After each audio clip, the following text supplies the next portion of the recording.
ਸਤਿ ਸ਼੍ਰੀ ਅਕਾਲ ਜੀ ਸਾਰਿਆਂ ਨੂੰ। ਲੈ ਕੇ ਹਾਜ਼ਰ ਹਾਂ ਨਵੀਂ ਕਹਾਣੀ। ਮੇਰੇ ਜੀਜਾ ਜੀ ਘਰ ਆਉਂਦੇ ਹੀ ਮੇਰੀ ਤਾਰੀਫ ਕਰਦੇ, ਮੈਨੂੰ ਵੀ ਖੁਸ਼ੀ ਦੇ ਮਾਰੇ ਨੀਂਦ ਨਾ ਆਉਂਦੀ। ਇੱਕ ਦਿਨ ਮੇਰੀ ਭੈਣ ਦੀ ਤਬੀਅਤ ਖਰਾਬ ਹੋ ਗਈ ਤਾਂ ਮੇਰੇ ਜੀਜਾ ਜੀ ਨੇ ਕਿਹਾ ਕਿ ਮੇਰੇ ਨਾਲ ਚੱਲ। ਮੈਂ ਵੀ ਜਲਦੀ ਜਲਦੀ ਉਸ ਦੇ ਨਾਲ ਚਲੀ ਗਈ। ਪਰ ਉਸ ਰਾਤ ਜੀਜੇ ਨੇ ਮੇਰੇ ਨਾਲ, ਮੈਂ ਸਭ ਆਪਣੀ ਭੈਣ ਨੂੰ ਦੱਸ ਦਿੱਤਾ ਤਾਂ ਮੇਰੀ ਭੈਣ ਨੇ। ਕਹਾਣੀ ਸ਼ੁਰੂ ਕਰਦੇ ਹਾਂ। ਮੇਰਾ ਨਾਮ ਕ੍ਰਿਸ਼ਮਾ ਹੈ ਤੇ ਮੇਰੀ ਉਮਰ 20 ਸਾਲ ਆ। ਅਸੀਂ ਆਪਣੇ ਮਾਂ-ਬਾਪ ਦੇ 2 ਹੀ ਬੱਚੇ ਸੀ। ਮੇਰੀ ਇੱਕ ਵੱਡੀ ਭੈਣ ਅਤੇ ਦੂਜੀ ਮੈਂ ਹਾਂ। ਸਾਡੀ ਜ਼ਿੰਦਗੀ ਬਹੁਤ ਖੁਸ਼ਹਾਲ ਚੱਲ ਰਹੀ ਸੀ, ਪਰ ਅਚਾਨਕ ਤੋਂ ਸਭ ਕੁਝ ਬਦਲ ਗਿਆ। ਜਦੋਂ ਮੇਰੇ ਜੀਜਾ ਜੀ ਦਾ ਰਿਸ਼ਤਾ ਮੇਰੀ ਭੈਣ ਦੇ ਲਈ ਆਇਆ ਤਾਂ ਸਾਡੇ ਘਰ ਵਿੱਚ ਇੱਕ ਅਲੱਗ ਜਿਹਾ ਮਾਹੌਲ ਬਣ ਗਿਆ। ਮੇਰੀ ਦੀਦੀ ਇੱਕ ਮੁੰਡੇ ਨੂੰ ਪਸੰਦ ਕਰਦੀ ਸੀ। ਉਹ ਉਸ ਦੇ ਕਾਲਜ ਵਿੱਚ ਪੜ੍ਹਦਾ ਸੀ। ਉਹਨਾਂ ਦੋਹਾਂ ਦੇ ਵਿੱਚ ਬਹੁਤ ਚੰਗੀ ਦੋਸਤੀ ਸੀ, ਜੋ ਕਿ ਦੀਦੀ ਦੇ ਨਾਲ ਵਾਲੇ ਬਿਸਤਰੇ ਉੱਤੇ ਮੈਂ ਵੀ ਸੌਂਦੀ ਸੀ। ਇਸ ਲਈ ਉਸ ਦੀਆਂ ਸਾਰੀਆਂ ਗੱਲਾਂ ਮੈਨੂੰ ਚੰਗੀ ਤਰ੍ਹਾਂ ਨਾਲ ਪਤਾ ਲੱਗ ਜਾਂਦੀਆਂ ਸੀ। ਮੇਰੀ ਦੀਦੀ ਉਸ ਮੁੰਡੇ ਨੂੰ ਪਿਆਰ ਕਰਦੀ ਸੀ। ਉਸ ਦਾ ਨਾਮ ਰਾਜ ਸੀ। ਇੱਕ ਦਿਨ ਦੀਦੀ ਮੋਬਾਈਲ ਉੱਤੇ ਰਾਜ ਨਾਲ ਗੱਲ ਕਰ ਰਹੀ ਸੀ, ਜਦੋਂ ਅਚਾਨਕ ਤੋਂ ਉਹ ਰੋਣ ਲੱਗੀ। ਮੈਂ ਆਪਣੇ ਬਿਸਤਰੇ ਉੱਤੇ ਮੋਬਾਈਲ ਚਲਾ ਰਹੀ ਸੀ। ਅਚਾਨਕ ਦੀਦੀ ਦੇ ਵੱਲ ਧਿਆਨ ਦਿੱਤਾ ਤਾਂ ਉਹ ਮੁੰਡੇ ਨੂੰ ਗੁਹਾਰ ਲਗਾ ਰਹੀ ਸੀ ਤੇ ਕਹਿ ਰਹੀ ਸੀ, ਪਲੀਜ਼ ਰਾਜ, ਮੇਰੀ ਪਰੇਸ਼ਾਨੀ ਸਮਝਣ ਦੀ ਕੋਸ਼ਿਸ਼ ਕਰ।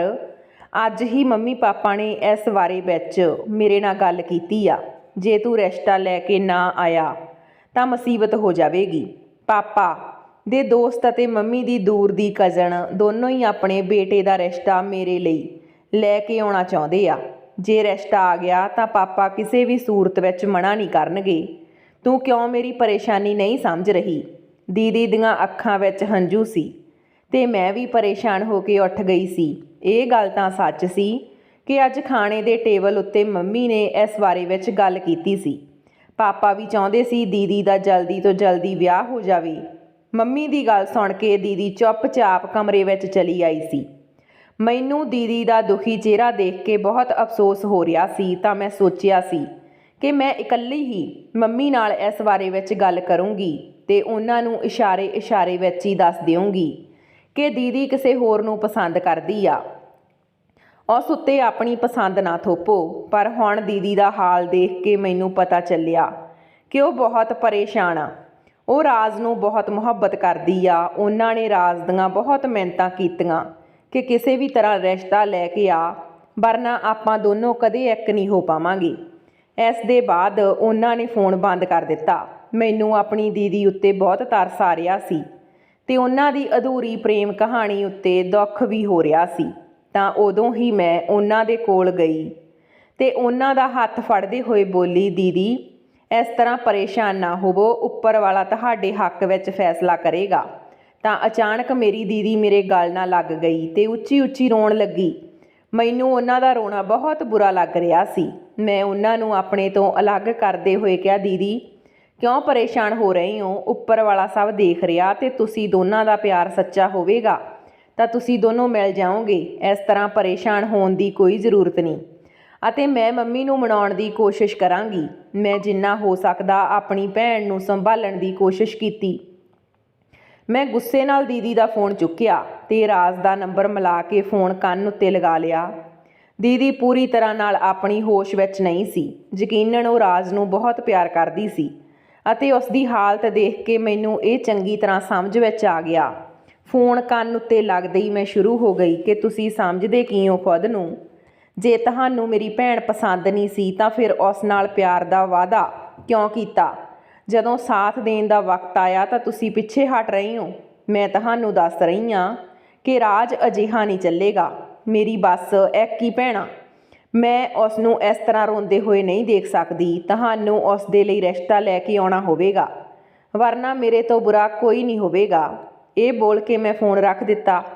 ਅੱਗੋਂ ਤੋਂ ਗੱਲ ਕਰਨਾ ਵੀ ਮੈਂ ਜ਼ਰੂਰੀ ਨਾ ਸਮਝਿਆ ਤੇ ਸ਼ਾਇਦ ਇਹੀ ਮੇਰੀ ਸਭ ਤੋਂ ਵੱਡੀ ਗਲਤੀ ਸੀ।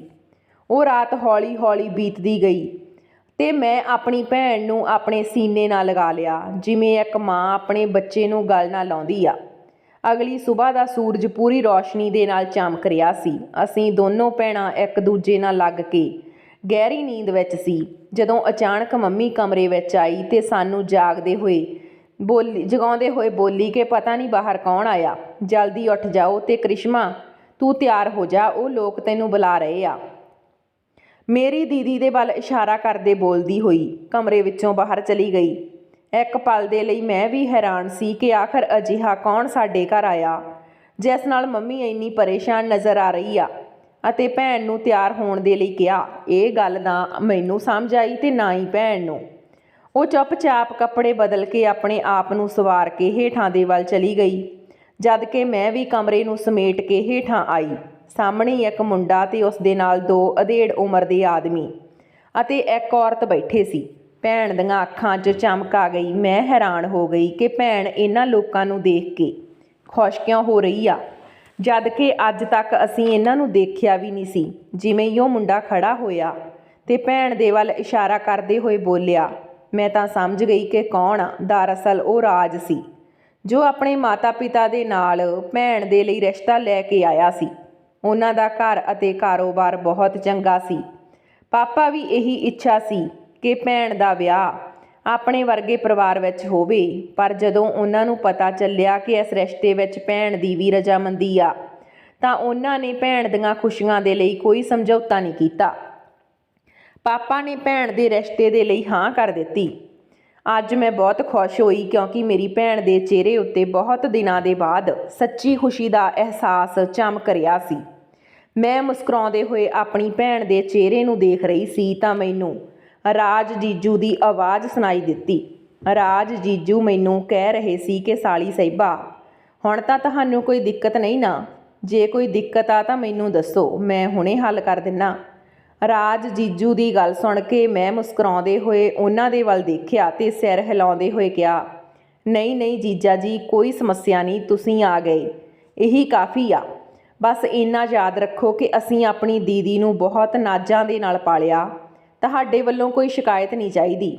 ਮੈਂ ਥੋੜ੍ਹਾ ਆਕੜ ਨਾਲ ਬੋਲਿਆ ਤਾਂ ਜੀਜਾ ਜੀ ਨੇ ਉੱਚੀ ਦੇਣੇ ਹੱਸ ਕੇ ਕਿਹਾ, ਹਾਂਜੀ ਹਾਂਜੀ ਸਾਲੀ ਸਾਹਿਬਾ, ਹੁਣ ਤਾਂ ਕੋਈ ਗਲਤੀ ਨਹੀਂ ਹੋਵੇਗੀ ਕਿਉਂਕਿ ਹੁਣ ਤੁਹਾਡੇ ਨਾਲ ਜੋ ਮਿਲ ਲਏ। ਰਾਜ ਜੀਜੂ ਜੋ ਕੁਝ ਵੀ ਕਹਿ ਰਹੇ ਸੀ ਉਹ ਮੈਨੂੰ ਹੈਰਾਨ ਕਰ ਰਿਹਾ ਸੀ ਕਿਉਂਕਿ ਉਹਨਾਂ ਦਾ ਅੰਦਾਜ਼ ਕੁਝ ਅਜੀਬ ਸੀ। ਮੈਂ ਹੈਰਾਨੀ ਨਾਲ ਉਹਨਾਂ ਦੇ ਵੱਲ ਦੇਖਿਆ, ਲੇਕਿਨ ਉਹਨਾਂ ਦੇ ਚਿਹਰੇ ਦੀ ਮੁਸਕਾਨ ਤੋਂ ਮੈਂ ਸਮਝ ਗਈ ਕਿ ਉਹ ਮਜ਼ਾਕ ਕਰ ਰਹੇ ਆ। ਫਿਰ ਪਾਪਾ ਤੇ ਰਾਜ ਜੀਜੂ ਦੇ ਪਿਤਾ ਜੀ ਨੇ ਮਿਲ ਕੇ ਭੈਣ ਦੇ ਵਿਆਹ ਦੀ ਤਰੀਕ ਪੱਕੀ ਕਰ ਲਈ। ਵਿਆਹ ਕੁਝ ਮਹੀਨਿਆਂ ਬਾਅਦ ਹੀ ਤੈਅ ਹੋ ਗਿਆ। ਸਭ ਕੁਝ ਬਹੁਤ ਜਲਦੀ ਹੋ ਰਿਹਾ ਸੀ। ਮੰਮੀ ਪਾਪਾ ਕਾਫੀ ਉਦਾਸ ਸੀ। ਭੈਣ ਘਰ ਦੀ ਰੌਣਕ ਸੀ। ਪਹਿਲੀ ਔਲਾਦ ਮਾਤਾ ਪਿਤਾ ਦੇ ਲਈ ਬਹੁਤ ਮਾਇਨੇ ਰੱਖਦੀ ਆ। ਇਹੀ ਹਾਲ ਮੇਰੇ ਮਾਤਾ ਪਿਤਾ ਦਾ ਵੀ ਸੀ। ਮੈਂ ਵੀ ਬਹੁਤ ਉਦਾਸ ਸੀ। ਆਖਰ ਭੈਣ ਮੇਰੀ ਰੂਮਮੇਟ ਸੀ, ਮੇਰੇ ਹਰ ਸੁੱਖ ਦੁੱਖ ਦੀ ਸਾਥੀ ਸੀ, ਪਰ ਅਸੀਂ ਆਪਣੀ ਲਾਈਫ ਦੇ ਬਾਰੇ ਵਿੱਚ ਜ਼ਿਆਦਾ ਇੱਕ ਦੂਜੇ ਨਾਲ ਗੱਲਾਂ ਨਹੀਂ ਕਰਦੀਆਂ ਸੀ ਕਿਉਂਕਿ ਮੈਂ ਮੇਰੀ ਭੈਣ ਤੋਂ ਛੋਟੀ ਸੀ। ਇਸ ਲਈ ਮੇਰੀ ਭੈਣ ਮੈਨੂੰ ਛੋਟਾ ਸਮਝ ਕੇ ਆਪਣੀ ਜ਼ਿੰਦਗੀ ਦੇ ਬਾਰੇ ਵਿੱਚ ਵੀ ਕੁਝ ਨਹੀਂ ਦੱਸਦੀ ਸੀ। ਪਰ ਉਸ ਦੇ ਬਾਵਜੂਦ ਜੇ ਅਸੀਂ ਦੋਨੋਂ ਭੈਣਾਂ ਕਿਸੇ ਮੁਸੀਬਤ ਵਿੱਚ ਆ ਜਾਂਦੀਆਂ ਤਾਂ ਇੱਕ ਦੂਜੇ ਨੂੰ ਯਾਦ ਜ਼ਰੂਰ ਕਰਦੀਆਂ। ਇਹੀ ਸਭ ਸੋਚ ਕੇ ਮੈਂ ਕਾਫੀ ਭਾਵੁਕ ਹੋ ਗਈ। ਹੁਣ ਮੈਂ ਲੌਬੀ ਵਿੱਚ ਬੈਠੀ ਸੀ ਤਾਂ ਜਦੋਂ ਅਚਾਨਕ ਸਾਡੇ ਘਰ ਦੇ ਦਰਵਾਜ਼ੇ ਦੀ ਘੰਟੀ ਵੱਜੀ। ਮੈਂ ਹੈਰਾਨ ਹੋਈ ਕਿ ਇਸ ਸਮੇਂ ਕੌਣ ਆ ਸਕਦਾ। ਭੈਣ, ਮੰਮੀ ਪਾਪਾ ਤਿੰਨੋਂ ਹੀ ਸ਼ਾਪਿੰਗ ਦੇ ਲਈ ਬਾਜ਼ਾਰ ਗਏ ਹੋਏ ਸੀ। ਇਹ ਸੋਚ ਕੇ ਮੈਂ ਦਰਵਾਜ਼ੇ ਦੇ ਵੱਲ ਵਧੀ ਕਿ ਹੋ ਸਕਦਾ ਕੋਈ ਰਿਸ਼ਤੇਦਾਰ ਆ ਗਿਆ ਹੋਵੇ, ਪਰ ਮੈਨੂੰ ਪਤਾ ਨਹੀਂ ਕਿ ਅੱਜ ਮੇਰੇ ਨਾਲ ਕੀ ਹੋਣ ਵਾਲਾ। ਮੈਂ ਦਰਵਾਜ਼ਾ ਖੋਲ੍ਹਿਆ ਤਾਂ ਸਾਹਮਣੇ ਕੋਈ ਹੋਰ ਨਹੀਂ ਬਲਕਿ ਮੇਰੀ ਭੈਣ ਦਾ ਮੰਗੇਤਰ ਰਾਜ ਜੀਜੂ ਮੁਸਕਰਾਉਂਦਾ ਚਿਹਰਾ ਲਈ ਖੜਾ ਸੀ। ਮੈਂ ਹੈਰਾਨ ਰਹਿ ਗਈ। ਉਹ ਮੈਨੂੰ ਹੈਲੋ ਕਹਿੰਦਾ ਹੋਇਆ ਘਰ ਦੇ ਅੰਦਰ ਆ ਗਏ। ਇੱਕ ਪਲ ਦੇ ਲਈ ਮੈਨੂੰ ਥੋੜ੍ਹਾ ਅਜੀਬ ਲੱਗਿਆ ਕਿਉਂਕਿ ਘਰ ਵਿੱਚ ਕੋਈ ਨਹੀਂ ਸੀ, ਇਸ ਲਈ ਮੈਂ ਘਬਰਾ ਗਈ। ਮੈਂ ਕੁਝ ਕਹਿੰਦੀ ਇਸ ਤੋਂ ਪਹਿਲਾਂ ਹੀ ਉਹ ਸੋਫੇ ਉੱਤੇ ਬੈਠਦੇ ਹੋਏ ਬੋਲੇ, ਸਾਲੀ ਸਾਹਿਬਾ, ਤੁਹਾਨੂੰ ਕੀ ਸੱਪ ਸੁੰਘ ਗਿਆ? ਕੀ ਮੈਂ ਇੱਥੇ ਨਹੀਂ ਆ ਸਕਦਾ? ਹੁਣ ਤਾਂ ਖੈਰ ਤੁਹਾਡੀ ਭੈਣ ਦਾ ਮੰਗੇਤਰ ਆ, ਉਹ ਸ਼ਰਾਰਤੀ ਲਹਿਜੇ ਵਿੱਚ ਬੋਲਿਆ। ਮੈਨੂੰ ਲੱਗ ਰਿਹਾ ਸੀ ਜੀਜੂ ਆਪਣੀ ਸਾਲੀ ਨਾਲ ਮਜ਼ਾਕ ਕਰ ਰਹੇ ਆ ਤਾਂ ਮੈਂ ਹੱਸ ਰਹੀ ਸੀ। ਮੈਂ ਮੁਸਕਰਾਉਂਦੇ ਹੋਏ ਕ੍ਰਿਤੀ ਆਪਣੇ ਸਿਰ ਨੂੰ ਝਟਕਾ ਦਿੱਤਾ। ਉਹਨਾਂ ਦੇ ਕੋਲ ਜਾ ਕੇ ਕਿਹਾ ਕਿ ਬਿਲਕੁਲ, ਤੁਸੀਂ ਤਾਂ ਇਸ ਘਰ ਦੇ ਜਵਾਈ ਹੋ, ਤੁਹਾਨੂੰ ਭਲਾ ਕੌਣ ਰੋਕ ਸਕਦਾ। ਭੈਣ, ਮੰਮੀ ਅਤੇ ਪਾਪਾ ਸ਼ਾਪਿੰਗ ਦੇ ਲਈ ਗਏ ਹੋਏ ਆ, ਘਰ ਵਿੱਚ ਕੋਈ ਵੀ ਨਹੀਂ, ਇਸ ਲਈ ਮੈਂ ਥੋੜ੍ਹਾ ਘਬਰਾ ਗਈ ਸੀ। ਤੁਸੀਂ ਦੱਸੋ, ਚਾਹ ਪੀਓਗੇ ਜਾਂ ਠੰਡਾ? ਮੇਰੀ ਗੱਲ ਸੁਣ ਕੇ ਉਸ ਦੀਆਂ ਅੱਖਾਂ 'ਚ ਚਮਕ ਉੱਭਰ ਆਈ ਤੇ ਉਹ ਮੈਨੂੰ ਦੇਖਦੇ ਹੋਏ ਬੋਲੇ, ਨਹੀਂ ਨਹੀਂ, ਮੈਨੂੰ ਕੁਝ ਨਹੀਂ ਚਾਹੀਦਾ। ਛੋਟੀ, ਤੂੰ ਇੱਥੇ ਬੈਠ ਜਾ, ਮੈਂ ਬਸ ਤੇਰੇ ਨਾਲ ਗੱਲਾਂ ਕਰਨ ਦੇ ਲਈ ਆਇਆ। ਰਾਜ ਜੀਜੂ ਦੀ ਗੱਲ ਸੁਣ ਕੇ ਮੇਰੇ ਮੱਥੇ 'ਤੇ ਬਲ ਪੈ ਗਏ ਕਿ ਆਖਰ ਉਹ ਮੇਰੇ ਨਾਲ ਕੀ ਗੱਲ ਕਰਨਾ ਚਾਹੁੰਦੇ ਸੀ। ਮੈਂ ਕਿਸੇ ਅਣਜਾਣੀ ਅਹਿਸਾਸ ਵਿੱਚ ਉਹਨਾਂ ਦੇ ਵੱਲ ਦੇਖਦੇ ਹੋਏ ਕਿਹਾ, ਜੀਜਾ ਜੀ, ਕੀ ਭੈਣ ਨੇ ਤੁਹਾਨੂੰ ਦੱਸਿਆ ਨਹੀਂ ਕਿ ਉਹ ਸ਼ਾਪਿੰਗ ਉੱਤੇ ਜਾ ਰਹੀ ਆ? ਕੱਲ੍ਹ ਰਾਤ ਤੁਸੀਂ ਦੋਨੋਂ ਗੱਲ ਕਰ ਰਹੇ ਸੀ। ਮੇਰੀ ਗੱਲ ਸੁਣ ਕੇ ਉਹ ਇੱਕਦਮ ਗੜਬੜਾ ਗਿਆ ਤੇ ਮੈਨੂੰ ਦੇਖ ਕੇ ਬੋਲਿਆ, ਅੱਛਾ ਜੀ, ਜਾਣੀ ਤੁਸੀਂ ਗੱਲਾਂ ਸੁਣਦੇ ਹੋ। ਵੈਸੇ ਇਹ ਕੋਈ ਗੱਲ ਚੰਗੀ ਨਹੀਂ। ਅਸੀਂ ਬਹੁਤ ਸਾਰੀਆਂ ਗੱਲਾਂ ਕਰਦੇ ਹਾਂ ਜੋ ਪ੍ਰਾਈਵੇਟ ਹੁੰਦੀਆਂ। ਉਸ ਦਾ ਲਹਿਜਾ ਥੋੜ੍ਹਾ ਅਜੀਬ ਸੀ ਤੇ ਮੈਂ ਉਸ ਦੀ ਗੱਲ ਸੁਣ ਕੇ ਅਸਹਿਜ ਹੋ ਗਈ। ਉਹ ਨਾ ਜਾਣੇ ਮੈਨੂੰ ਕੀ ਕਹਿਣਾ ਚਾਹ ਰਿਹਾ ਸੀ। ਮੈਨੂੰ ਉਸ ਦੇ ਸਾਹਮਣੇ ਕੁਝ ਚੰਗਾ ਮਹਿਸੂਸ ਨਹੀਂ ਹੋ ਰਿਹਾ ਸੀ, ਜਾਂ ਸ਼ਾਇਦ ਮੈਂ ਘਰ ਵਿੱਚ ਇਕੱਲੀ ਸੀ, ਇਸ ਲਈ ਮੈਂ ਡਰ ਰਹੀ ਸੀ। ਤਾਂ ਮੈਂ ਆਪਣੀ ਜਗ੍ਹਾ ਤੋਂ ਖੜੀ ਹੁੰਦੇ ਹੋਏ ਬੋਲੀ ਕਿ ਨਹੀਂ, ਸਾਰੀਆਂ ਗੱਲਾਂ ਨਹੀਂ ਸੁਣਦੀ, ਬਸ ਕੱਲ੍ਹ ਕਮਰੇ ਵਿੱਚ ਆ ਰਹੀ ਸੀ ਤਾਂ ਕੰਨ 'ਚ ਪੈ ਗਈ। ਤੇ ਕੋਈ ਗੱਲ ਨਹੀਂ, ਚੰਗਾ ਹੋਇਆ ਤੁਸੀਂ ਆ ਗਏ। ਮੈਂ ਕਦੋਂ ਤੋਂ ਇਕੱਲੀ ਬੋਰ ਹੋ ਰਹੀ ਸੀ। ਤੁਹਾਡੇ ਲਈ ਚਾਹ ਬਣਾਉਣੀ ਆ, ਜਾਂ ਫਿਰ ਇੱਕ ਸਾਥ ਬੈਠ ਕੇ ਪੀਂਦੇ ਆ। ਇਹ ਬੋਲ ਕੇ ਮੈਂ ਫੌਰਨ ਕਿਚਨ ਦੇ ਵੱਲ ਆ ਗਈ ਤਾਂ ਜੀਜਾ ਜੀ ਵੀ ਮੇਰੇ ਪਿੱਛੇ ਪਿੱਛੇ ਆਉਂਦੇ ਹੋਏ ਬੋਲੇ, ਨਹੀਂ ਨਹੀਂ, ਰਹਿਣ ਦੇ ਛੋਟੀ, ਤੂੰ ਮੇਰੇ ਨਾਲ ਗੱਲਾਂ ਕਰ। ਮੈਂ ਤੈਨੂੰ ਮਿਲਣ ਦੇ ਲਈ ਆਇਆ ਤੇ ਤੂੰ ਤਾਂ ਕੰਮ 'ਚ ਲੱਗ ਗਈ। ਹੁਣ ਥੋੜ੍ਹੀ ਦੇਰ ਬਾਅਦ ਤੇਰੇ ਦੀਦੀ ਆ ਜਾਵੇਗੀ, ਫਿਰ ਤਾਂ ਟਾਈਮ ਹੀ ਨਹੀਂ ਮਿਲੇਗਾ। ਮੈਂ ਅੱਜ ਅਜੀਬ ਜਿਹਾ ਮਹਿਸੂਸ ਕਰ ਰਹੀ ਸੀ। ਉਹ ਕੁਝ ਜ਼ਿਆਦਾ ਹੀ ਫਰੈਂਡਲੀ ਹੋਣ ਦੀ ਕੋਸ਼ਿਸ਼ ਕਰ ਰਹੇ ਸੀ, ਜਦ ਕਿ ਸਾਡੀ ਮੁਲਾਕਾਤ ਨੂੰ ਜ਼ਿਆਦਾ ਵਕਤ ਨਹੀਂ ਹੋਇਆ ਸੀ। ਫਿਰ ਵੀ ਉਹਨਾਂ ਦਾ ਅੰਦਾਜ਼ ਦੇਖ ਕੇ ਮੈਨੂੰ ਅਜੀਬ ਜਿਹਾ ਲੱਗ ਰਿਹਾ ਸੀ। ਮੈਂ ਚੁੱਲ੍ਹਾ ਔਨ ਕੀਤਾ। ਉਸ ਤੋਂ ਪਹਿਲਾਂ ਹੀ ਉਸਨੇ ਮੇਰਾ ਹੱਥ ਫੜ ਲਿਆ ਤੇ ਮੈਨੂੰ ਦੇਖਦੇ ਹੋਏ ਬੋਲੇ, ਨਹੀਂ ਨਹੀਂ, ਰਹਿਣ ਦੇ, ਮੈਂ ਕਹਿ ਰਿਹਾ ਨਾ, ਤੈਨੂੰ ਸਮਝ ਨਹੀਂ ਆਉਂਦਾ। ਉਸ ਦਾ ਅੰਦਾਜ਼ ਬਹੁਤ ਅਜੀਬ ਸੀ ਤੇ ਮੈਂ ਫੌਰਨ ਉਹਨਾਂ ਤੋਂ 2 ਕਦਮ ਦੂਰ ਹੋ ਗਈ।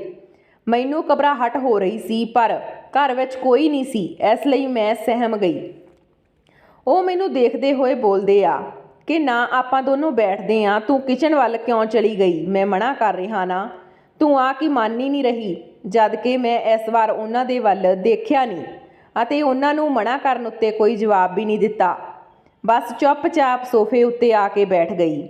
ਨਾ ਜਾਣੇ ਕਿਉਂ ਮੈਨੂੰ ਅਜਿਹਾ ਮਹਿਸੂਸ ਹੋ ਰਿਹਾ ਸੀ ਕਿ ਉਹ ਇਹ ਸਭ ਕੁਝ ਜਾਣ ਬੁੱਝ ਕੇ ਕਰ ਰਹੇ ਆ, ਪਰ ਕਿਉਂ, ਇਹ ਗੱਲ ਮੈਨੂੰ ਸਮਝ ਵਿੱਚ ਨਹੀਂ ਆ ਰਹੀ ਸੀ। ਥੋੜ੍ਹੀ ਦੇਰ ਦੇ ਬਾਅਦ ਉਹ ਕਿਚਨ ਤੋਂ ਬਾਹਰ ਆਏ। ਮੈਂ ਲਾਊਂਜ 'ਚ ਬੈਠੀ ਉਹਨਾਂ ਦਾ ਇੰਤਜ਼ਾਰ ਕਰ ਰਹੀ ਸੀ। ਉਹ ਮੈਨੂੰ ਦੇਖਦੇ ਹੋਏ ਬੋਲੇ, ਛੋਟੀ, ਤੂੰ ਇੰਨੀ ਦੂਰ ਕਿਉਂ ਬੈਠ ਗਈ? ਇੱਥੇ ਆ ਕੇ ਬੈਠ, ਮੈਨੂੰ ਤੇਰੇ ਨਾਲ ਗੱਲ ਕਰਨੀ ਆ। ਉਹਨਾਂ ਨੇ ਫਰਿੱਜ ਵਿੱਚੋਂ ਕੱਢ ਕੇ 2 ਗਲਾਸਾਂ ਵਿੱਚ ਠੰਡਾ ਪਾ ਲਿਆਂਦਾ। ਮੈਂ ਇਹ ਦੇਖ ਕੇ ਹੈਰਾਨ ਰਹਿ ਗਈ। ਉਹ ਨਾ ਜਾਣੇ ਕਿਉਂ ਮੇਰੇ ਉੱਤੇ ਇੰਨੀ ਮਿਹਰਬਾਨੀ ਕਰ ਰਹੇ ਸੀ। ਉਹ ਹੱਸ ਕੇ ਮੇਰੇ ਨਾਲ ਗੱਲ ਕਰਨ ਦੀ ਕੋਸ਼ਿਸ਼ ਕਰ ਰਹੇ ਸੀ। ਮੈਂ ਬਹੁਤ ਜ਼ਿਆਦਾ ਡਰੀ ਹੋਈ ਸੀ। ਮੇਰਾ ਦਿਲ ਚਾਹ ਰਿਹਾ ਸੀ ਕਿ ਮੰਮੀ ਪਾਪਾ ਤੇ ਦੀਦੀ ਘਰ ਆ ਜਾਣ। ਕਹਿੰਦੇ ਹਨ ਨਾ, ਜਦੋਂ ਦਿਲ ਤੋਂ ਕੁਝ ਮੰਗੇ ਤਾਂ ਉੱਪਰ ਵਾਲਾ ਉਸ ਨੂੰ ਜ਼ਰੂਰ ਸੁਣਦਾ। ਮੇਰੀ ਦੁਆ ਵੀ ਕਬੂਲ ਹੋ ਗਈ। ਰੱਜ ਜੀਜੂ ਹਾਲੇ ਆਪਣੀ ਜਗ੍ਹਾ ਉੱਤੇ ਖੜੇ ਹੋ ਕੇ ਮੇਰੇ ਕੋਲ ਆ ਹੀ ਰਹੇ ਸੀ। ਉਸ ਤੋਂ ਪਹਿਲਾਂ ਹੀ ਦਰਵਾਜ਼ੇ ਦੀ ਘੰਟੀ ਵੱਜੀ। ਮੈਂ ਰਾਹਤ ਦੀ ਸਾਹ ਲਈ। ਮੈਂ ਸਾਫ਼ ਤੌਰ ਉੱਤੇ ਰਾਜ ਜੀਜੂ ਦੇ ਚਿਹਰੇ ਉੱਤੇ ਚਿੰਤਾ ਆਉਂਦੇ ਹੋਏ ਮਹਿਸੂਸ ਕੀਤੀ, ਪਰ ਉਸ ਨੂੰ ਆਪਣਾ ਵਹਿਮ ਸਮਝ ਕੇ ਮੈਂ ਦਰਵਾਜ਼ੇ ਦੇ ਵੱਲ ਵੱਧ ਗਈ।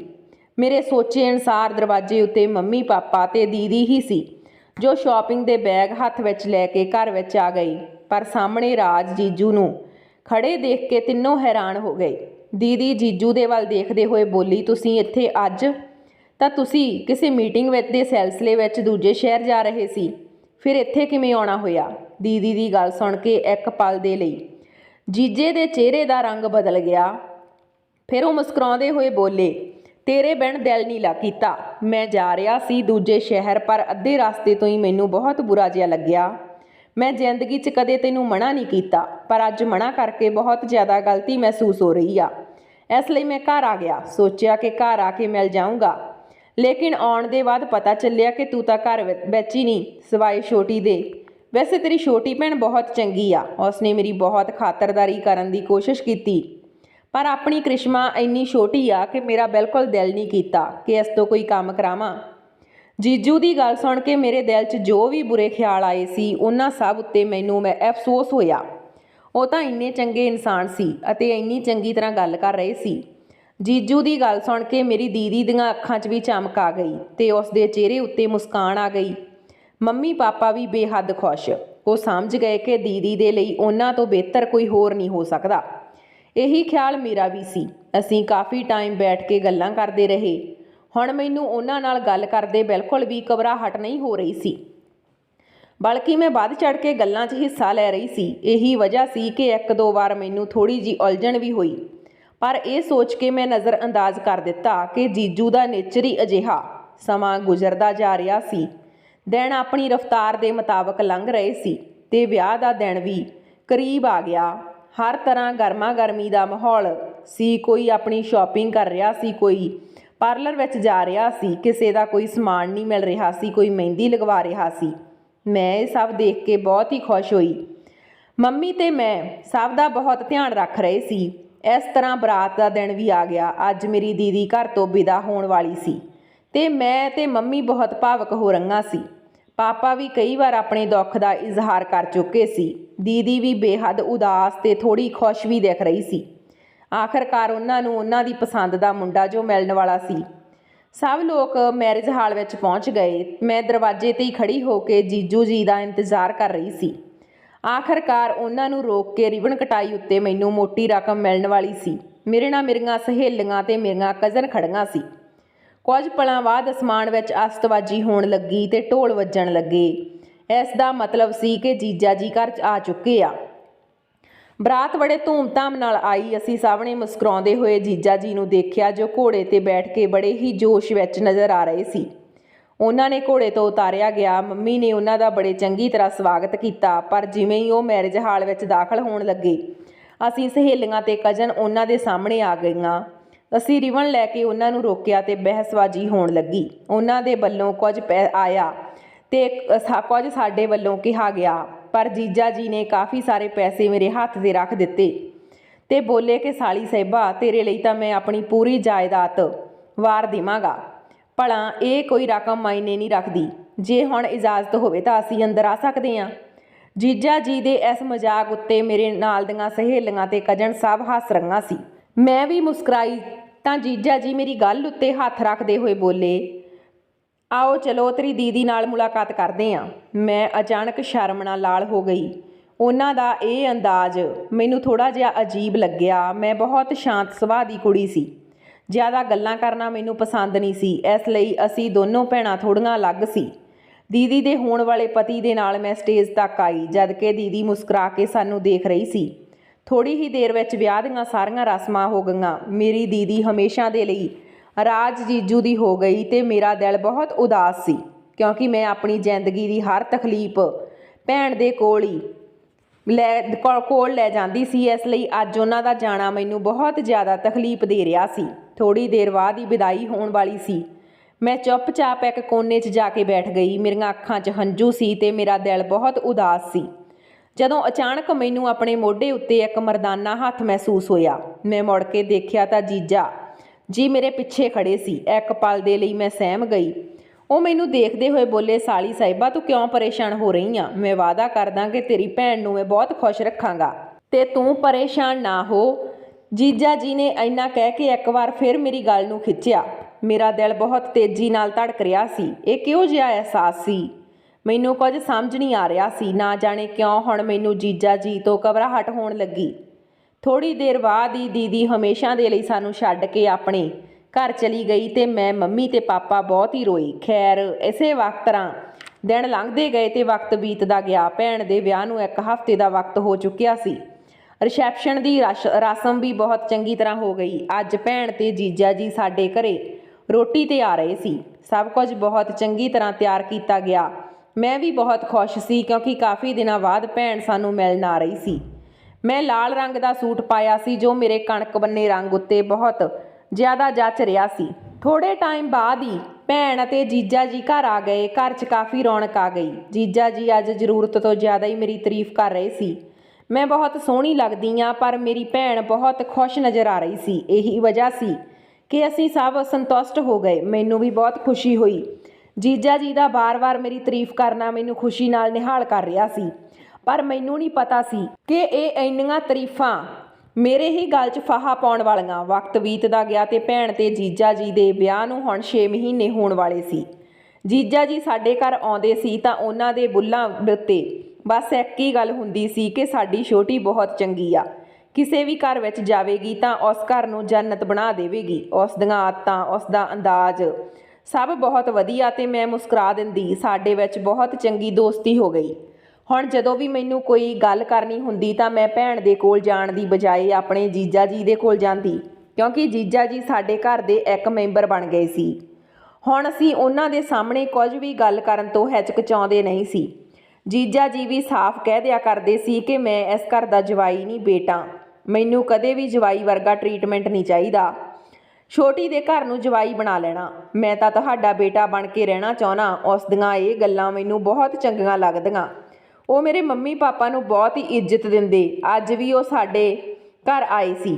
ਅੱਜ ਮੰਮੀ ਨੇ ਉਹਨਾਂ ਨੂੰ ਘਰ 'ਚ ਰੁਕਣ ਦੇ ਲਈ ਕਿਹਾ। ਵਿਹੜੇ 'ਚ ਬੈਠੇ ਸਭ ਗੱਲਾਂ ਕਰ ਰਹੇ ਸੀ, ਜਦੋਂ ਅਚਾਨਕ ਜੀਜਾ ਜੀ ਨੇ ਮੇਰਾ ਹੱਥ ਫੜ ਲਿਆ। ਸਾਰੇ ਮੇਰੇ ਵੱਲ ਇੱਕਦਮ ਦੇਖਣ ਲੱਗੇ। ਉਹ ਮੁਸਕਰਾਉਂਦੇ ਹੋਏ ਬੋਲੇ, ਚੱਲ ਛੋਟੀ, ਅੱਜ ਮੈਂ ਤੇਰੇ ਤੋਂ ਇੱਕ ਸਵਾਲ ਪੁੱਛਦਾ, ਦੇਖ ਬੁਰਾ ਤਾਂ ਨਾ ਮੰਨੀ। ਜੀਜਾ ਜੀ ਦੀ ਗੱਲ ਸੁਣ ਕੇ ਮੈਂ ਫੌਰਨ ਨਾਂਹ ਵਿੱਚ ਸਿਰ ਹਿਲਾਇਆ ਤੇ ਕਿਹਾ, ਭਲਾ ਇੰਨੇ ਚੰਗੇ ਜੀਜਾ ਜੀ ਦੀਆਂ ਗੱਲਾਂ ਨੂੰ ਕੌਣ ਬੁਰਾ ਮਨਾਉਂਦਾ। ਭੈਣ ਵੀ ਮੁਸਕਰਾ ਕੇ ਉਹਨਾਂ ਨੂੰ ਦੇਖ ਰਹੀ ਸੀ ਤਾਂ ਉਹ ਮੈਨੂੰ ਦੇਖਦੇ ਹੋਏ ਬੋਲੇ, ਚੰਗਾ, ਮੈਨੂੰ ਇਹ ਦੱਸ ਕਿ ਭਵਿੱਖ ਵਿੱਚ ਤੇਰਾ ਵੀ ਵਿਆਹ ਹੋਣਾ ਤੇ ਤੈਨੂੰ ਵੀ ਅਗਲੇ ਘਰ ਜਾਣਾ। ਤੈਨੂੰ ਕਿਹੋ ਜਿਹਾ ਮੁੰਡਾ ਚਾਹੀਦਾ? ਮਤਲਬ ਮੁੰਡਾ ਕਿਹੋ ਜਿਹਾ ਹੋਣਾ ਚਾਹੀਦਾ? ਉਸ ਦੀਆਂ ਆਦਤਾਂ ਕਿਵੇਂ ਦੀਆਂ ਹੋਣੀਆਂ ਚਾਹੀਦੀਆਂ? ਸਭ ਕੁਝ ਦੱਸ ਤਾਂ ਸਾਨੂੰ ਮੁੰਡਾ ਲੱਭਣ 'ਚ ਆਸਾਨੀ ਹੋ ਜਾਵੇ। ਪਾਪਾ ਦੇ ਸਾਹਮਣੇ ਮੈਨੂੰ ਸ਼ਰਮ ਆ ਰਹੀ ਸੀ। ਮੈਂ ਨਾਂਹ ਵਿੱਚ ਸਿਰ ਹਿਲਾਉਂਦੇ ਹੋਏ ਕਿਹਾ ਕਿ ਜੋ ਮੰਮੀ ਪਾਪਾ ਨੂੰ ਪਸੰਦ ਹੋਵੇਗਾ ਉਹੀ ਮੇਰੀ ਪਸੰਦ ਆ। ਮੇਰੀ ਕੋਈ ਖਾਸ ਡਿਮਾਂਡ ਨਹੀਂ। ਮੇਰੀ ਇਹ ਗੱਲ ਸੁਣ ਕੇ ਅਚਾਨਕ ਜੀਜਾ ਜੀ ਨੇ ਮੇਰੇ ਮੋਢੇ ਉੱਤੇ ਹੱਥ ਰੱਖਿਆ ਤੇ ਮੁਸਕਰਾਉਂਦੇ ਹੋਏ ਬੋਲੇ, ਅੱਛਾ ਪਾਪਾ ਦੀ ਪਰੀ, ਇਹ ਤਾਂ ਮੈਨੂੰ ਪਤਾ ਕਿ ਤੂੰ ਆਪਣੇ ਮਾਂ-ਬਾਪ ਦੀ ਪਸੰਦ ਦੇ ਬਿਨਾਂ ਕਿਤੇ ਵਿਆਹ ਨਹੀਂ ਕਰੇਂਗੀ, ਪਰ ਤੇਰੀ ਵੀ ਕੋਈ ਇੱਛਾ ਹੋਵੇਗੀ। ਦੱਸ ਨਾ ਕਿਹੋ ਜਿਹਾ ਮੁੰਡਾ ਤੈਨੂੰ ਪਸੰਦ ਆ। ਉਹਨਾਂ ਦੀ ਇਹ ਗੱਲ ਸੁਣ ਕੇ ਨਾ ਜਾਣੇ ਮੈਨੂੰ ਅਚਾਨਕ ਕੀ ਹੋ ਗਿਆ। ਮੈਂ ਉਹਨਾਂ ਦੇ ਵੱਲ ਦੇਖਦੇ ਹੋਏ ਕਿਹਾ ਕਿ ਮੈਨੂੰ ਬਿਲਕੁਲ ਤੁਹਾਡੇ ਵਰਗਾ ਮੁੰਡਾ ਚਾਹੀਦਾ। ਤੁਹਾਡਾ ਅੰਦਾਜ਼, ਤੁਹਾਡਾ ਮੇਰੇ ਮੰਮੀ ਪਾਪਾ ਨੂੰ ਇੱਜ਼ਤ ਦੇਣਾ, ਸਾਡੇ ਸਾਰਿਆਂ ਨਾਲ ਬੈਠ ਕੇ ਗੱਲਾਂ ਕਰਨਾ, ਮੇਰੀ ਦੀਦੀ ਨੂੰ ਖੁਸ਼ ਰੱਖਣਾ, ਮੈਨੂੰ ਇਹ ਸਭ ਬਹੁਤ ਪਸੰਦ ਆ। ਮੇਰੀ ਵੀ ਇਹੀ ਖੁਆਇਸ਼ ਆ ਕਿ ਮੇਰਾ ਪਤੀ ਬਿਲਕੁਲ ਤੁਹਾਡੇ ਵਰਗਾ ਹੋਵੇ। ਮੇਰੀ ਗੱਲ ਸੁਣ ਕੇ ਸਭ ਦੇ ਚਿਹਰੇ ਉੱਤੇ ਮੁਸਕਾਨ ਆ ਗਈ। ਸਭ ਤੋਂ ਜ਼ਿਆਦਾ ਤਾਂ ਜੀਜਾ ਜੀ ਖੁਸ਼ ਨਜ਼ਰ ਆ ਰਹੇ ਸੀ। ਵਕਤ ਬਹੁਤ ਹੋ ਚੁੱਕਿਆ ਸੀ, ਇਸ ਲਈ ਭੈਣ ਤੇ ਜੀਜਾ ਜੀ ਰਾਤ ਸਾਡੇ ਹੀ ਘਰ ਰੁਕ ਗਏ। ਇਸ ਲਈ ਅਸੀਂ ਦੇਰ ਰਾਤ ਤੱਕ ਬੈਠ ਕੇ ਗੱਲਾਂ ਕਰਦੇ ਰਹੇ। ਰਾਤ ਦਾ ਦੂਜਾ ਪਹਿਰ ਚੱਲ ਰਿਹਾ ਸੀ।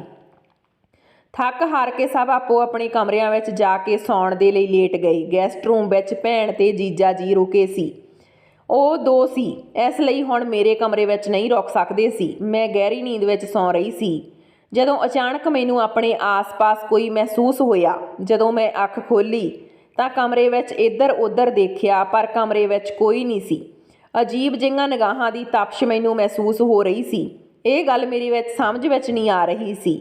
ਕਾਫੀ ਦੇਰ ਤੱਕ ਬੈਠ ਕੇ ਮੈਂ ਇੱਧਰ ਉੱਧਰ ਦੇਖਦੀ ਰਹੀ ਤਾਂ ਕਿ ਪਤਾ ਚੱਲ ਸਕੇ ਆਖਰ ਕੌਣ ਆ ਮੈਨੂੰ ਦੇਖ ਰਿਹਾ, ਪਰ ਅਜਿਹਾ ਕੁਝ ਵੀ ਨਹੀਂ ਸੀ। ਮੈਂ ਇਸ ਨੂੰ ਆਪਣਾ ਵਹਿਮ ਸਮਝ ਕੇ ਦੁਬਾਰਾ ਸੌਣ ਦੀ ਕੋਸ਼ਿਸ਼ ਕੀਤੀ, ਪਰ ਥੋੜ੍ਹੀ ਦੇਰ ਵਿੱਚ ਹੀ ਮੈਨੂੰ ਆਪਣੇ ਸਰੀਰ ਉੱਤੇ ਕਿਸੇ ਦਾ ਮਰਦਾਨਾ ਹੱਥ ਮਹਿਸੂਸ ਹੋਇਆ। ਮੈਨੂੰ ਘਬਰਾਹਟ ਹੋਣ ਲੱਗੀ। ਠੰਡ ਹੋਣ ਦੇ ਬਾਵਜੂਦ ਮੇਰੇ ਮੱਥੇ 'ਤੇ ਪਸੀਨਾ ਆ ਗਿਆ। ਮੈਂ ਇੱਕ ਵਾਰ ਫਿਰ ਹੜਬੜਾ ਕੇ ਉੱਠ ਬੈਠੀ, ਚਾਰੇ ਪਾਸੇ ਨਜ਼ਰ ਮਾਰੀ, ਪਰ ਇਸ ਵਾਰ ਵੀ ਕਮਰੇ 'ਚ ਕੋਈ ਨਹੀਂ ਸੀ। ਮੈਂ ਇਸ ਨੂੰ ਆਪਣਾ ਵਹਿਮ ਸਮਝ ਕੇ ਸਿਰ ਝਟਕਾ ਦਿੱਤਾ। ਅਗਲੀ ਸੁਬਾਹ ਸਭ ਕੁਝ ਠੀਕ ਸੀ। ਜੀਜਾ ਜੀ ਤੇ ਭੈਣ ਸੁਬਾਹ ਹੋਣ ਦੇ ਬਾਅਦ ਹੀ ਆਪਣੇ ਘਰ ਚਲੇ ਗਏ। ਮੰਮੀ ਪਾਪਾ ਨੇ ਵੀ ਉਹਨਾਂ ਨੂੰ ਨਹੀਂ ਰੋਕਿਆ, ਕਿਉਂਕਿ ਜੀਜਾ ਜੀ ਦਾ ਬਿਜ਼ਨਸ ਸੀ ਜਿਸ ਨੂੰ ਸੰਭਾਲਣਾ ਉਹਨਾਂ ਦੀ ਜ਼ਿੰਮੇਵਾਰੀ ਸੀ। ਪਰ ਸਾਨੂੰ ਇਹ ਨਹੀਂ ਪਤਾ ਸੀ ਕਿ ਉਹਨਾਂ ਦਾ ਆਉਣਾ ਸਾਡੇ ਲਈ ਕਿੰਨਾ ਨੁਕਸਾਨਦੇਹ ਹੋ ਸਕਦਾ।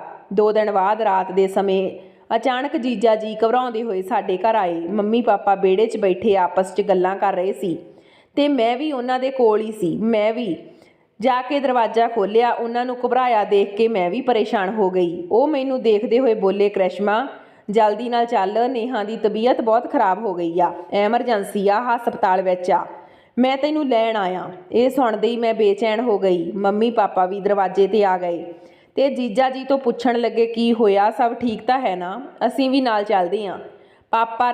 ਪਾਪਾ ਜੀ ਦੇ ਚਿਹਰੇ ਉੱਤੇ ਇੱਕ ਪਲ ਦੇ ਲਈ ਜੋ ਘਬਰਾਹਟ ਸੀ ਉਹ ਮੇਰੀਆਂ ਨਜ਼ਰਾਂ ਤੋਂ ਲੁਕੀ ਨਹੀਂ ਰਹੀ। ਉਹਨਾਂ ਨੇ ਮੰਮੀ ਪਾਪਾ ਨੂੰ ਦੇਖ ਕੇ ਕਿਹਾ, ਨਹੀਂ ਨਹੀਂ, ਤੁਹਾਨੂੰ ਚੱਲਣ ਦੀ ਕੋਈ ਜ਼ਰੂਰਤ ਨਹੀਂ, ਮੈਂ ਤੇ ਕ੍ਰਿਸ਼ਮਾ ਸਭ ਕੁਝ ਸੰਭਾਲ ਲਵਾਂਗੇ। ਤੁਸੀਂ ਬਸ ਉੱਪਰ ਵਾਲੇ ਨੂੰ ਪ੍ਰਾਰਥਨਾ ਕਰੋ ਕਿ ਸਭ ਕੁਝ ਠੀਕ ਹੋ ਜਾਵੇ। ਮੇਰੇ ਪਾਪਾ ਬੇਚੈਨ ਹੋ ਰਹੇ ਸੀ, ਪਰ ਜੀਜਾ ਜੀ ਨੇ ਵਾਰ-ਵਾਰ ਇਹੀ ਕਿਹਾ ਕਿ ਉਹਨਾਂ ਨੂੰ ਆਉਣ ਦੀ ਕੋਈ ਜ਼ਰੂਰਤ ਨਹੀਂ। ਮੈਂ ਵੀ ਸੋਚਿਆ ਕਿ ਮੰਮੀ ਪਾਪਾ ਉੱਥੇ ਜਾ ਕੇ ਪਰੇਸ਼ਾਨ ਹੋਣਗੇ, ਇਸ ਲਈ ਮੈਂ ਜੀਜਾ ਜੀ ਦੇ ਨਾਲ ਦੀਦੀ ਦੇ ਕੋਲ ਜਾਣ ਦੇ ਲਈ ਚਲੀ ਗਈ। ਪਰ ਮੈਨੂੰ ਇਹ ਨਹੀਂ ਪਤਾ ਸੀ ਕਿ ਇਹ ਸਫ਼ਰ ਮੇਰੇ ਲਈ ਕਿੰਨਾ ਭਿਆਨਕ ਸਾਬਤ ਹੋਣ ਵਾਲਾ। ਮੇਰੇ ਚਿਹਰੇ ਦੀਆਂ ਹਵਾਵਾਂ ਉੱਡ ਗਈਆਂ। ਮੈਂ ਆਪਣੀ ਭੈਣ ਨੂੰ ਲੈ ਕੇ ਬਹੁਤ ਪਰੇਸ਼ਾਨ ਸੀ, ਮਨ ਵਿੱਚ ਪ੍ਰਾਰਥਨਾ ਕਰ ਰਹੀ ਸੀ ਕਿ ਉਹਨਾਂ ਨੂੰ ਕੁਝ ਨਾ ਹੋਵੇ। ਉਹ ਸਾਡੇ ਘਰ ਦੀ ਸਭ ਤੋਂ ਲਾਡਲੀ ਸੀ ਤੇ ਗੱਡੀ ਵਿੱਚ ਮੈਂ ਇੱਕ ਗਹਿਰਾ ਸਰਨਾਟਾ ਦੇਖਿਆ। ਰਾਤ ਜ਼ਿਆਦਾ ਹੋਣ ਦੀ ਵਜ੍ਹਾ ਨਾਲ ਸੜਕ ਵੀ ਸੁੰਨਸਾਨ ਸੀ। ਜੀਜਾ ਜੀ ਬਹੁਤ ਹੌਲੀ-ਹੌਲੀ ਗੱਡੀ ਚਲਾ ਰਹੇ ਸੀ। ਮੈਂ ਉਹਨਾਂ ਨੂੰ ਦੇਖਦੇ ਹੋਏ ਕਿਹਾ, ਜੀਜਾ ਜੀ ਤੁਸੀਂ ਇਹ ਕੀ ਕਰ ਰਹੇ ਹੋ? ਗੱਡੀ ਤੇਜ਼ ਚਲਾਓ, ਦੀਦੀ ਹਸਪਤਾਲ ਵਿੱਚ ਇਕੱਲੀ ਹੋਵੇਗੀ, ਤੁਸੀਂ ਬੇਵਜ੍ਹਾ ਸਮਾਂ ਬਰਬਾਦ ਕਰ ਰਹੇ ਹੋ। ਮੇਰੀ ਗੱਲ ਸੁਣ ਕੇ ਉਹ ਮੈਨੂੰ ਦੇਖਦੇ ਹੋਏ ਬੋਲੇ, ਕੋਈ ਨਹੀਂ, ਆਪਾਂ ਹੌਲੀ-ਹੌਲੀ ਚੱਲਾਂਗੇ, ਇੰਨੀ ਵੀ ਖਰਾਬ ਤਬੀਅਤ ਨਹੀਂ ਤੇਰੀ ਭੈਣ ਦੀ ਕਿ ਉਹ ਮਰ ਜਾਵੇਗੀ, ਆਪਾਂ ਪਹੁੰਚ ਜਾਵਾਂਗੇ। ਮੈਂ ਉਹਨਾਂ ਦੀਆਂ ਗੱਲਾਂ ਸੁਣ ਕੇ ਸ਼ਾਂਤ ਸੀ। ਉਹਨਾਂ ਨੇ ਕਿਹੋ ਜਿਹਾ ਰਵੱਈਆ ਅਪਣਾ ਲਿਆ ਸੀ। ਮੈਂ ਉਹਨਾਂ ਨੂੰ ਦੇਖਦੇ ਹੋਏ ਕਿਹਾ ਕਿ ਕੀ ਹੋ ਗਿਆ ਤੁਹਾਨੂੰ? ਤੁਸੀਂ ਅਜਿਹੀਆਂ ਗੱਲਾਂ ਕਿਉਂ ਕਰ ਰਹੇ ਹੋ? ਗੱਡੀ ਤੇਜ਼ ਚਲਾਓ, ਉਹ ਮੇਰੀ ਭੈਣ ਆ, ਮੈਂ ਆਪਣੀ ਭੈਣ ਦੇ ਬਾਰੇ ਵਿੱਚ ਕੁਝ ਵੀ ਬਰਦਾਸ਼ਤ ਨਹੀਂ ਕਰਾਂਗੀ। ਮੇਰੀ ਇਹ ਗੱਲ ਸੁਣਦੇ ਅਚਾਨਕ ਜੀਜਾ ਜੀ ਨੇ ਗੱਡੀ ਨੂੰ ਬ੍ਰੇਕ ਲਗਾ ਲਈ। ਮੈਂ ਹੈਰਾਨ ਤੇ ਪਰੇਸ਼ਾਨ ਹੋ ਕੇ ਉਹਨਾਂ ਨੇ ਇਸ ਬਦਲੇ ਹੋਏ ਵਿਵਹਾਰ ਨੂੰ ਦੇਖ ਰਹੀ ਸੀ। ਉਹ ਘਰ ਵਿੱਚ ਇੱਕ ਅਲੱਗ ਇਨਸਾਨ ਸੀ ਤੇ ਹੁਣ ਇੱਥੇ ਅਲੱਗ ਹੀ ਰੂਪ ਦੇਖਣ ਨੂੰ ਮਿਲ ਰਿਹਾ ਸੀ। ਉਹਨਾਂ ਨੇ ਮੈਨੂੰ ਦੇਖਦੇ ਹੋਏ ਕਿਹਾ, ਜੇ ਇੰਨੀ ਜਲਦੀ ਆ ਤਾਂ ਖੁਦ ਗੱਡੀ ਚਲਾ ਲਾ, ਮੈਂ ਤਾਂ ਇਸ ਤਰ੍ਹਾਂ ਹੀ ਚਲਾਵਾਂਗਾ। ਜੇ ਮੇਰੇ ਨਾਲ ਨਹੀਂ ਰਹਿਣਾ ਚਾਹੁੰਦੀ ਤਾਂ ਇਕੱਲੀ ਚਲੀ ਜਾ। ਮੈਨੂੰ ਕੁਝ ਸਮਝ ਨਹੀਂ ਆ ਰਿਹਾ ਸੀ ਕਿ ਮੈਂ ਕੀ ਕਰਾਂ। ਮੈਂ ਉਹਨਾਂ ਨੂੰ ਦੇਖਦੇ ਹੋਏ ਇੱਕ ਵਾਰ ਫਿਰ ਕਿਹਾ, ਤੁਹਾਨੂੰ ਕੀ ਹੋ ਗਿਆ? ਤੁਸੀਂ ਅਜਿਹਾ ਕਿਉਂ ਕਰ ਰਹੇ ਹੋ? ਤੁਸੀਂ ਹੀ ਤਾਂ ਕਿਹਾ ਸੀ ਕਿ ਭੈਣ ਦੀ ਸਿਹਤ ਖਰਾਬ ਆ, ਤੇ ਫਿਰ ਇਹ ਸਭ ਤਮਾਸ਼ਾ ਕਿਉਂ? ਮੇਰੀ ਗੱਲ ਸੁਣ ਕੇ ਅਚਾਨਕ ਉਹਨਾਂ ਨੇ ਮੇਰੀ ਗਰਦਨ 'ਤੇ ਹੱਥ ਰੱਖਿਆ ਤੇ ਮੈਨੂੰ ਆਪਣੇ ਕਰੀਬ ਖਿੱਚਦੇ ਹੋਏ ਕਿਹਾ, ਤੇਰੀ ਭੈਣ ਘਰ 'ਚ ਬਿਲਕੁਲ ਠੀਕ ਆ। ਮੈਨੂੰ ਪਤਾ ਕਿ ਤੈਨੂੰ ਇਹ ਸਭ ਬੁਰਾ ਲੱਗੇਗਾ, ਪਰ ਮੈਂ ਮਜਬੂਰ ਹਾਂ। ਜਦੋਂ ਮੈਂ ਤੇਰੀ ਆਵਾਜ਼ ਸੁਣੀ ਮੈਂ ਤੇਰਾ ਦੀਵਾਨਾ ਹੋ ਗਿਆ, ਤੇ ਜਦੋਂ ਮੈਂ ਤੈਨੂੰ ਦੇਖਿਆ ਤਾਂ ਮੈਨੂੰ ਆਪਣੀ ਪਸੰਦ ਉੱਤੇ ਪਛਤਾਵਾ ਹੋਇਆ ਕਿ ਕਾਸ਼ ਮੈਂ ਆਪਣੀ ਪਤਨੀ ਦੀ ਛੋਟੀ ਭੈਣ ਨਾਲ ਵਿਆਹ ਕਰ ਲੈਂਦਾ। ਅੱਜ ਮੈਨੂੰ ਇਹ ਕਦਮ ਨਾ ਚੁੱਕਣਾ ਪੈਂਦਾ। ਇਹ ਕਹਿੰਦੇ ਹੀ ਉਹ ਮੇਰੇ ਵੱਲ ਝੁਕ ਗਿਆ। ਮੇਰਾ ਸਾਹ ਸੀਨੇ ਚਟਕ ਗਿਆ। ਮੈਨੂੰ ਬਿਲਕੁਲ ਸਮਝ ਨਹੀਂ ਆ ਰਿਹਾ ਸੀ ਕਿ ਮੇਰੇ ਨਾਲ ਕੀ ਹੋ ਰਿਹਾ। ਮੈਂ ਜੀਜਾ ਜੀ ਨੂੰ ਖੁਦ ਤੋਂ ਦੂਰ ਕਰਨ ਦੀ ਕੋਸ਼ਿਸ਼ ਕਰਦੇ ਹੋਏ ਘਬਰਾਉਂਦੇ ਹੋਏ ਕਿਹਾ ਕਿ ਤੁਸੀਂ ਮੈਨੂੰ ਕਿਉਂ ਪਰੇਸ਼ਾਨ ਕਰ ਰਹੇ ਹੋ? ਰੱਬ ਦੇ ਲਈ ਮੇਰੇ ਉੱਤੇ ਰਹਿਮ ਕਰੋ, ਮੈਂ ਤੁਹਾਡੀ ਛੋਟੀ ਭੈਣ ਵਰਗੀ ਹਾਂ। ਮੇਰੀ ਗੱਲ ਸੁਣ ਕੇ ਅਚਾਨਕ ਉਹਨਾਂ ਨੇ ਮੈਨੂੰ ਪਿੱਛੇ ਦੇ ਵੱਲ ਖਿੱਚ ਕੇ ਪਿਛਲੀ ਗੱਡੀ ਦੀ ਸੀਟ 'ਤੇ ਸਿੱਟ ਦਿੱਤਾ ਤੇ ਕਿਹਾ ਕਿ ਤੂੰ ਭੈਣ ਨਹੀਂ, ਮੇਰੀ ਸਾਲੀ ਆ, ਤੇ ਵੈਸੇ ਵੀ ਸਾਲੀ ਅੱਧੀ ਘਰ ਵਾਲੀ ਹੁੰਦੀ ਆ। ਜੇ ਤੂੰ ਮੈਨੂੰ ਥੋੜਾ ਸਕੂਨ ਦੇ ਦੇਵੇਂਗੀ ਤਾਂ ਤੇਰਾ ਕੁਝ ਨਹੀਂ ਜਾਵੇਗਾ, ਤੇ ਜੇ ਤੂੰ ਮੇਰੇ ਨਾਲ ਸਹਿਯੋਗ ਕਰੇਂਗੀ ਤਾਂ ਤੇਰੇ ਲਈ ਚੰਗਾ ਹੋਵੇਗਾ, ਵਰਨਾ ਮੇਰੇ ਤੋਂ ਵੱਡਾ ਜਾਨਵਰ ਕੋਈ ਨਹੀਂ। ਇਹ ਕਹਿੰਦੇ ਹੋਏ ਉਹਨਾਂ ਦੇ ਹੱਥ ਮੇਰੇ ਵੱਲ ਆਉਣ ਲੱਗੇ। ਜਿਵੇਂ ਹੀ ਉਹਨਾਂ ਨੇ ਮੇਰੇ ਮੋਢੇ ਤੇ ਮੇਰੀ ਸ਼ਰਟ ਹਟਾਈ ਤਾਂ ਮੇਰੀ ਜਾਨ ਹਲਕ 'ਚ ਆ ਗਈ। ਮੈਨੂੰ ਆਪਣੀ ਇੱਜ਼ਤ ਬਿਲਕੁਲ ਵੀ ਸੁਰੱਖਿਅਤ ਨਹੀਂ ਲੱਗ ਰਹੀ ਸੀ। ਮੈਂ ਉਹਨਾਂ ਦੇ ਸਾਹਮਣੇ ਹੱਥ ਜੋੜਦੇ ਹੋਏ ਕਿਹਾ ਕਿ ਰੱਬ ਦੇ ਲਈ ਮੇਰੇ ਨਾਲ ਅਜਿਹਾ ਨਾ ਕਰੋ, ਮੈਂ ਤੁਹਾਡੀ ਪਤਨੀ ਦੀ ਭੈਣ ਆ, ਕੁਝ ਤਾਂ ਮੇਰੀ ਇੱਜ਼ਤ ਦਾ ਖਿਆਲ ਕਰੋ। ਪਰ ਉਹਨਾਂ ਨੇ ਮੇਰੀ ਗੱਲ ਅਣਸੁਣੀ ਕਰ ਦਿੱਤੀ। ਉਹ ਮੈਨੂੰ ਮੇਰੇ ਹੀ ਘਰ ਵਿੱਚੋਂ ਚੁੱਕ ਕੇ ਲੈ ਆਏ ਤੇ ਮੇਰੀ ਇੱਜ਼ਤ ਤਾਰ-ਤਾਰ ਕਰ ਦਿੱਤੀ। ਮੈਂ ਰੋਂਦੀ ਰਹੀ, ਰੌਲਾ ਪਾਉਂਦੀ ਰਹੀ, ਪਰ ਉਹਨਾਂ ਨੂੰ ਕੋਈ ਫਰਕ ਨਹੀਂ ਪਿਆ। ਉਹ ਮੈਨੂੰ ਬੇਜਾਨ ਜਿਹੀ ਹਾਲਤ ਵਿੱਚ ਛੱਡ ਕੇ ਗੱਡੀ ਤੋਂ ਬਾਹਰ ਚਲੇ ਗਏ। ਮੇਰੇ ਵਿੱਚ ਇੰਨੀ ਤਾਕਤ ਨਹੀਂ ਬਚੀ ਸੀ ਕਿ ਮੈਂ ਉੱਠ ਕੇ ਆਪਣੀ ਹਾਲਤ ਸੁਧਾਰ ਸਕਾਂ। ਮੈਨੂੰ ਚੰਗੀ ਤਰ੍ਹਾਂ ਨਾਲ ਅਹਿਸਾਸ ਹੋ ਰਿਹਾ ਸੀ ਕਿ ਉਹ ਗੱਡੀ ਤੋਂ ਬਾਹਰ ਖੜੇ ਹੋ ਕੇ ਕੋਈ ਨਸ਼ਾ ਕਰ ਰਹੇ ਸੀ। ਥੋੜ੍ਹੀ ਦੇਰ ਬਾਅਦ ਉਹ ਗੱਡੀ ਵਿੱਚ ਵਾਪਸ ਆਏ ਤੇ ਮੈਨੂੰ ਦੇਖ ਕੇ ਕਿਹਾ ਕਿ ਜੇ ਤੂੰ ਆਪਣਾ ਮੂੰਹ ਖੋਲ੍ਹਣ ਦੀ ਕੋਸ਼ਿਸ਼ ਕੀਤੀ ਤਾਂ ਯਾਦ ਰੱਖੀ ਕਿ ਮੈਂ ਤੇਰਾ ਕਤਲ ਕਰ ਦੇਵਾਂਗਾ।